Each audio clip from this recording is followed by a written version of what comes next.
Hello students, तो ये रहा आपका क्वेश्चन पेपर जामिया मिलिया इस्लामिया का। और जो क्लास है आपका वो है आपका BPT bachelor of physiotherapy set है ए।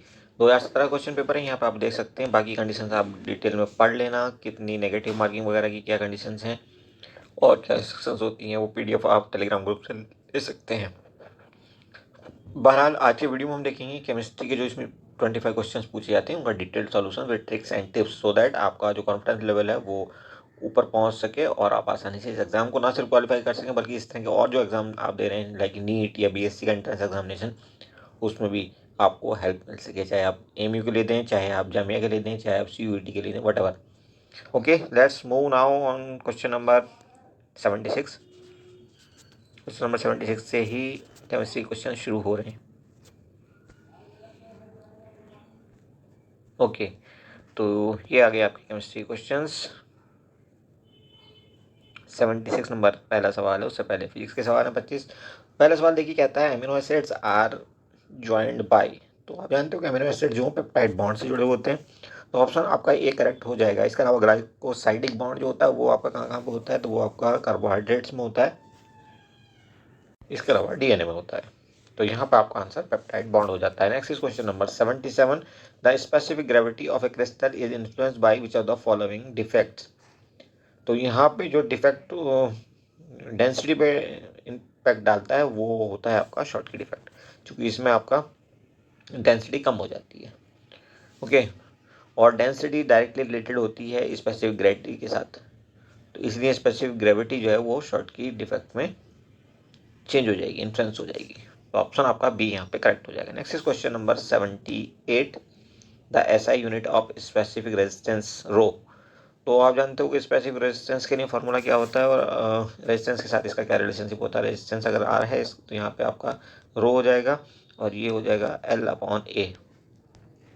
ठीक है, तो इसी से आप निकाल सकते हो चाहो तो, और इसका जो एसआई यूनिट होती है वो होती है ohm meter. Ohm meter, option D is correct. Next is question number 79। For 1 mole of gas the van der Waals equation will be. तो ये बहुत अच्छा सवाल है। वॉन्डर वॉल इक्वेशन बेसिकली हमारी होती क्या है, P plus n a, just इसको लिख देते हैं, पी प्लस ये होती है P plus a n square upon V square, और दूसरे ब्रैकेट में होता है V minus n b, okay, is equal to n R T. N R T, अब एन की वैल्यू आप 1 रखोगे तो ये क्या हो जाएगा, यहाँ से एन खत्म कर दो आप, पी प्लस बी अपॉन ए स्क्वायर, और दूसरे ब्रैकेट में क्या हो जाएगा वी माइनस बी, और यहाँ से भी एन खत्म हो जाएगा, यहाँ से भी एन खत्म, सब जगह से एन आप खत्म करोगे तो ऑप्शन डी आपका राइट आंसर बन जाएगा। Next is question number 80। Yttrium is present in which of the following series. तो येट्रियम आपका होता है जी 4D सीरीज में होता है और ये भी ट्रांजिशन सीरीज कहलाती है। ओके, तो आपका ऑप्शन ए करेक्ट हो जाएगा। सिंबल क्या होता है इसका, वाई। ओके, येट्रियम भी होता है एक, उसका सिंबल क्या होता है, वाई बी, और वो क्या होता है, पोलेंथेनॉइड होता है। नेक्स्ट देखिए, नेक्स्ट क्वेश्चन नंबर 81 कहता है hardening of natural rubber is done by. तो हार्डनिंग ऑफ नेचुरल रबर की जाती है कैसे, वल्कनाइजेशन कहलाता है ये प्रोसेस, और इसमें नेचुरल रबर को हम ट्रीट करते हैं किसके साथ, सल्फर के साथ। नेक्स्ट देखिए 82 कहता है for a system in equilibrium any change forward और बैकवर्ड वुड लीड टू। तो इक्विलिब्रियम तो आपको पता है, गिब्स फ्री एनर्जी होती है वो जीरो होती है। अब अगर हमें इक्वेशन चाहिए फॉरवर्ड या बैकवर्ड रिएक्शन, तो जाहिर सी बात है ये तभी होगी स्पॉन्टेनियस रिएक्शन जबकि हमें delta G Gibbs free energy जो है वो नेगेटिव मिले।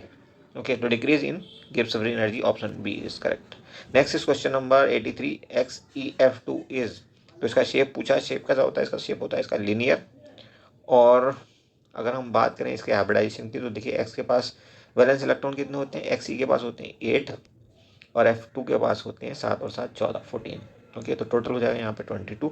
8 से आप डिवाइड करोगे तो यहाँ पे मिलेगा आपको 2, और उसके बाद 16 आ जाएगा। 16 के बाद बचेगा क्या आपका यहाँ पे 6 को आप 2 से डिवाइड करोगे तो यहाँ पे 3 ऑर्बिटल्स और मिलेंगे। टोटल 5 हाइब्रिडाइज ऑर्बिटल्स मिलेंगे आपको, और आप कह सकते हो कि sp3d ये आपका हाइब्रिडाइजेशन हो जाएगा। नाउ क्वेश्चन नंबर 84 कहता है the unit of rate constant and rate of a reaction are identical for. तो भैया जी इक्वेशन क्या होती है आपकी, रेट लॉ आप कैसे लिखते हो, R is equal to, just R is equal to K, और यहाँ पे आपका कंसंट्रेशन कंसंट्रेशन ले लो आप, चलो ओके, और इसकी पावर कर दो आप। किसकी बात कर रहे हैं, अगर हम बात करें जीरो ऑर्डर रिएक्शन की तो यहाँ पे ज़ीरो कर लो। अब आप देखोगे इस केस में जब जीरो हो जाएगी इसकी पावर, तो इसकी वैल्यू कितनी हो जाएगी 1, इस पूरी वैल्यू कितनी हो जाएगी 1, तो आर इज इक्वल टू हो जाएगा के। तो यही हमसे पूछा है, तो जीरो ऑर्डर रिएक्शन में ये हो जाएगा ऑप्शन डी आपका आंसर बनेगा। Next is question number 85। Sucrose is, sucrose क्या है, तो सुक्रोज आपका डाइसेक्राइड होता है, आप जानते हो। सुक्रोज को आप अगर मतलब हाइड्रोलिसिस कराते हो उसको, तो ग्लूकोज के दो मोलिक्यूल, सॉरी एक ग्लूकोज और एक फ्रक्टोज का दो मोलिक्यूल मिलते हैं, एक ग्लूकोज का और एक फ्रक्टोज का।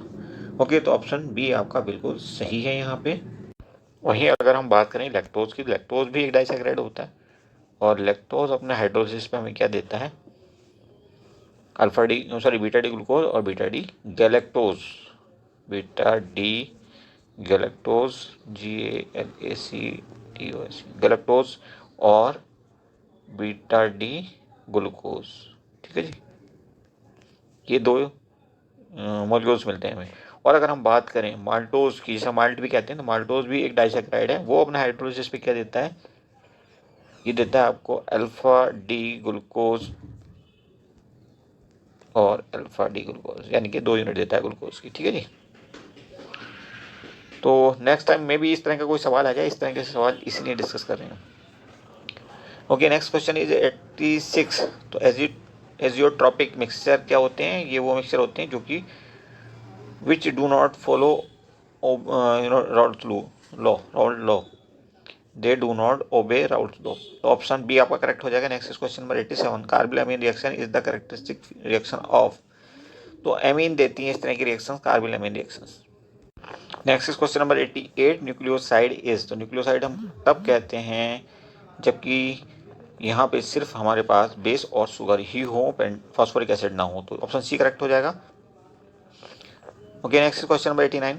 कॉमर्शियली मोस्ट इंपॉर्टेंट और ऑफ आयरन इज, तो ये होती है मैग्नेटाइट एंड हेमेटाइट। हेमेटाइट यहाँ दिया नहीं, सिर्फ मैग्नेटाइट दिया है, तो यही आपका आंसर हो जाएगा। Next is question number 90। The pH of 0.2 MCaOH whole twice solution is.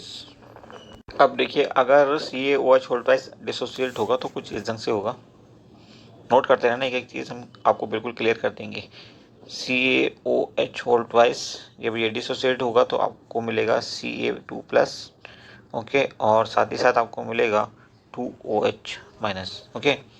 अब अगर हम कहें कि हमारे पास इसके x मोल थे इनिशियली, तो इसके भी हमें x मोल ही मिलेंगे, और इसके कितने मिलेंगे, 2x मोल मिलेंगे। और ये इसकी मोलरिटी कितनी दी हुई है, 0.2 दी हुई है, तो 0.2 अगर हमारे पास यहाँ था तो यहाँ पे हमें 0.2 मिलेगा, और यहाँ पे 2 इंटू 0.2 मिल जाएगा, यानी कि 0.4 मिल जाएगा हमें यहाँ पे, ओके। तो इन चीज़ों को नोट करिए, फिर हम आगे बढ़ते हैं थोड़ा सा, ओके। अब देखिए हमारा फार्मूला क्या होता है pH निकालने के लिए, फार्मूला ये भी होता है pH plus POH is equal to 14, लेकिन हमारे पास POH होगा तभी हम निकाल सकते हैं इस फॉर्मूले से pH की वैल्यू। तो अब हम क्या करेंगे, POH निकाल लेते हैं। तो POH ये होगा आपका POH is equal to minus log of concentration of OH ions, okay. तो चलिए यहाँ पे OH की जो कंसंट्रेशन है उसकी वैल्यू रख देते हैं हम। तो ये अब कुछ इस ढंग से हो जाएगा आपका, हम कह सकते हैं POH is equal to minus log of 4 into 10⁻⁻1, ऐसा हम लिख सकते हैं 0.4 को, है ना। यहाँ से पॉइंट हटा देंगे तो इसमें जो पॉइंट हटेगा तो यहाँ पे -1 लिख सकते हैं ऐसा, ओके। अब क्या बचता है हमारे पास, इसको सिंप्लीफाई कर लेते हैं आगे रख करके।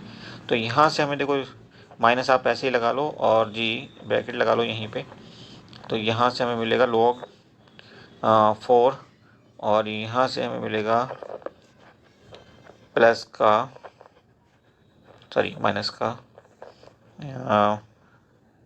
log, पहले तो प्लस का रखो, log 10 की पावर लिख देते हैं। ये था हमारा POH हम निकाल रहे थे, और माइनस का साइन ये हो गया आपका log 4, minus log 10, okay, log 10 bracket closed. आगे सिंप्लीफाई करते हैं इसको, ये हो जाएगा आपका log 4 को हम क्या लिख सकते हैं 2 log 2, 2 log 2 माइनस log 10 को हम लिखेंगे 1। ओके, जब हम ब्रैकेट खोलेंगे तो ये 1 जो है प्लस का हो जाएगा और अल्टीमेटली हमें मिल जाएगा 1 माइनस 2 log 2, 2 log 2। ओके, अब इसको आगे सिंप्लीफाई आप करेंगे तो ये हो जाएगा 1 माइनस 2 log 2 की वैल्यू क्या होगी 2 इंटू 0.301 यानी कि 0.602, 0.602। अल्टीमेटली हमें यहाँ से मिलने वाला है, क्या मिलेगा हमें यहाँ से मिलेगा 0.398। ओके, ये हमें मिल चुका है पी ओ एच की वैल्यू। अब हम इसको वापस रख देते हैं, P H plus P O H is equal to, just moment, P H और वो फॉर्मूला ये था, P H plus P O H is equal to 14। P O H की वैल्यू मिल चुकी है 0.398 इज इक्वल टू 14, तो पी एच की वैल्यू यहाँ से निकल आएगी आपकी अप्रॉक्सीमेटली 13.6 और आंसर आपका कौन सा करेक्ट हो जाएगा, डी। कि अगर कहीं पे किसी को कोई कंफ्यूजन हो तो कमेंट कर देना, हम इसको बोर्ड पे समझा देंगे। Okay, next is question number 91, an isomer of ethanol is. तो आइसोमर आप जानते हो क्या होता है। ओके, आइसोमर आप देखिए इथेनॉल का आइसोमर क्या हो सकता है, इथेनॉल का फार्मूला आपका होगा C2H5OH। तो आपको C2 चाहिए, कार्बन 2 होनी चाहिए, H आपके 6 होने चाहिए और ऑक्सीजन 1 होना चाहिए। ओके, C2 होने चाहिए। तो किस में है ये सब कुछ, अगर आप देखो डाई मिथाइल ईथर, तो ये होता है आपका फार्मूला CH3OCH3। तो यहाँ पे देखिए C 1 1 2 हो गए, C H हो गए 6 हो गया 1, तो यही इसका आइसोमर होगा। Okay, option C is correct. Next is question number 92, haloform reaction is the characteristic of. किसका कैरेक्टरिस्टिक होता है ये हेलोफॉर्म रिएक्शन, तो ये होता है मिथाइल कीटोन का, ऑप्शन बी आपका करेक्ट हो जाएगा। क्वेश्चन नंबर 93 देखिए, electrons occupy separate orbital within same subshell to reduce. क्यों ऐसा करते हैं वो, तो रिड्यूस करने के लिए करते हैं क्या, रिपल्सन को रिड्यूस करने के लिए, और इसी को हम क्या कहते हैं, होर्न्स rule. Okay, next is question number 94, ethylene diamine is an example of. Ethylene diamine EN, तो EN किस तरह का लिगेंड होता है जी, ये होता है आपका चिलेटिंग लिगेंड होता है आपका, और बाइडेंटेड भी होता है, लेकिन एम्बीडेंटेड इसको नहीं कहा जा सकता। ओके, एम्बीडेंटेड वो लिगेंड्स होते हैं जिनके पास एक दो डोनर साइड होती है इनफैक्ट, बट एक टाइम पे वो एक यूज़ करते हैं।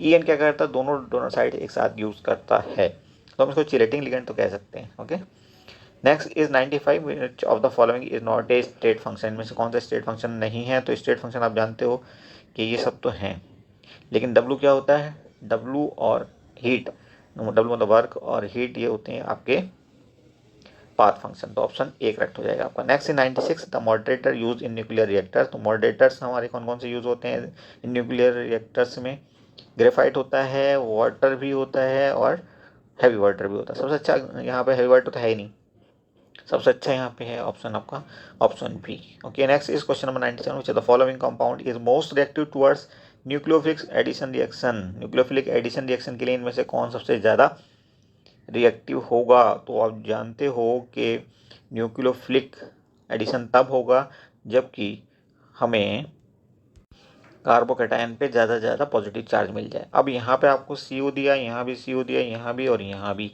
अब ये CO बॉन्ड अगर ब्रेक होगा तो यहाँ पे पॉजिटिव चार्ज आएगा, पार्शियल पॉजिटिव होगा, और ऑक्सीजन जो यहाँ से अलग होगा उसके पास नेगेटिव होगा पार्शियल।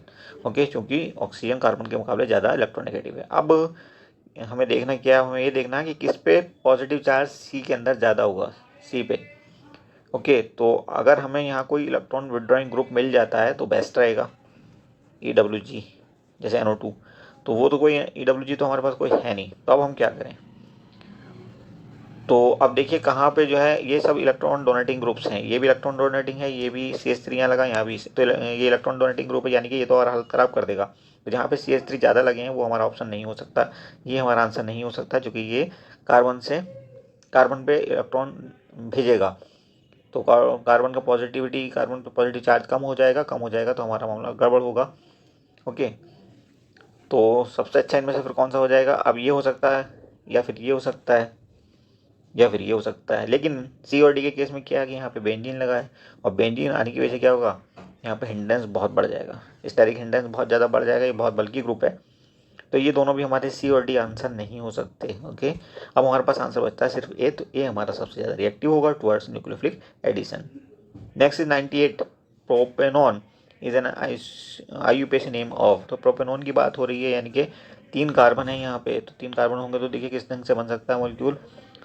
कार्बन है तो CO CH3 CH3 CO CH3, ये क्या होगा, एसीटोन। ऑप्शन बी करेक्ट हो जाएगा आपका। Next is 99, vitamin B. Vitamin B आपको वाटर सॉल्युबल होता है, इसके अलावा विटामिन सी भी वाटर सॉल्युबल होता है। इनके अलावा सारे के सारे विटामिन जो होते हैं वो फैट सॉल्युबल होते हैं, ये तो आपको पता ही होगा। और इसीलिए जिन सब्जियों में या चावल वगैरह में विटामिन B, C होता है, उनको मना किया जाता है कि आप ज़्यादा ना धोएं उनको। ओके, क्योंकि वो पानी के साथ बह करके निकल जाएंगे। और लास्ट क्वेश्चन आप देखिए, the reduction of an acid chloride to an aldehyde in presence of palladium and barium sulphate is, क्या कहलाती है ये रिएक्शन, तो ये कहलाएगी आपकी रोजनमुंड रिएक्शन। अब यहाँ पे एक इम्पॉर्टेंट पॉइंट ये है कि ये जो कैटलिस्ट होगा आपका पैलेडियम बेरियम सल्फेट के साथ, तो इसको हम क्या कहते हैं, लिंडलर कैटलिस्ट। लिंडलर कैटलिस्ट, तो ये भी इम्पॉर्टेंट है, ध्यान रखना है। ये पूछा जा सकता है आपसे गोइंग फॉरवर्ड, कोई भी एग्जाम आप दें, तो चाहे वो नीट हो, चाहे वो BPT के लिए एग्जाम दे रहे हो आप, या BSc के लिए कहीं पे। Okay, that's all in this video, thank you for watching. I guess कि ये आपके वो पसंद आएगा और आप हमारे साथ लंबे टाइम तक जुड़े रहेंगे। आपका कोई भी कॉन्सेप्ट रिलेटेड इशू जो है वो आपको परेशान नहीं करेगा। Thank you for watching, see you soon once more.